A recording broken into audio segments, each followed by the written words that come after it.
Guys welcome to my channel അഭിപോലെ. അപ്പോൾ ഞാൻ റെഡി ആയിട്ട് നിൽക്കണില്ല. എന്താ വെച്ചാൽ ഇന്നും പരീക്ഷയാണ്. ഇനി 12ാം തീയതി ഒക്കെ ഇന്ന് ഇംഗ്ലീഷാണ്. ഇംഗ്ലീഷിൽ പ്രൊഫൈലായിട്ട് വരുന്നൊക്കെ പറഞ്ഞു. പക്ഷേ അപ്പോൾ അത് പഠിച്ചു വെച്ചിട്ടുണ്ട്.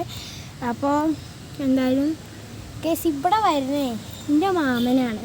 അപ്പോൾ എൻ്റെ മാമനാരാ എൻ്റെ വായനശാല പഠിക്കും. അപ്പോൾ ഞാൻ വെറുതെ ഇവിടെ വന്നത് കേട്ടോ. വെറുതെ ഇവിടെ നിൽക്കാനായിട്ട് വന്നിരിക്കുകയാണ്. ഇവിടെ ഉള്ളൊരു പുഴയാട്ടോ. അങ്ങനെ നോക്കിക്കോട്ടെ ഗൈസ്. അവിടെ കണ്ടോ, കാണുന്നുണ്ടോ അറിയില്ല, വലിയൊരു പുഴയാണ്. പക്ഷെ അപ്പോൾ ഞാൻ ഇവിടെ വന്നപ്പോൾ ഞാൻ ഹൈറ്റിൽ വന്നിട്ടാണ് സംസാരിക്കുന്നത്. വലിയ ഹൈറ്റാട്ടോ. ഇവിടെ വന്നതിന് വെച്ചിട്ട് വേറൊരു സ്ഥലമാണ്, വേറൊരു കണ്ട ഗൈസ്. ഇത് വേറൊരു വീടാട്ടോ. ഇതിവിടെ ഇങ്ങനെ ആൾക്കാർ കാണാൻ വരുമ്പോൾ ഇങ്ങനെ ഇരിക്കാനൊക്കെ പറ്റും ഗൈസ്. പുറം കാണിച്ചു തരാം.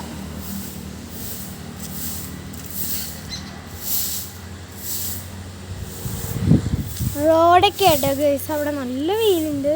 അപ്പോൾ ഞാൻ ഇറങ്ങട്ടെ കേട്ടോ. നല്ല രസം. ഇവിടെയൊക്കെ വീട്ടിലെ ആൾക്കാരൊക്കെ അടിച്ചു നോക്കുന്നുണ്ട്. ഇതേ സ്ഥലം കേട്ടോ. നമുക്ക് വേഗം ഒന്ന് പോവാം. മാമ വന്നിട്ടുണ്ട് കേട്ടോ. മാമൻ്റെ കൂടെ പോയിട്ട് ബൈ ബൈ. എല്ലാവരും എനിക്ക് പരീക്ഷ കേൾക്കാനായിട്ട് വരുന്നതെന്ന് പ്രാർത്ഥിക്കണേ. ലൈക്ക് ആൻഡ് സബ്സ്ക്രൈബ് ചെയ്യണേ.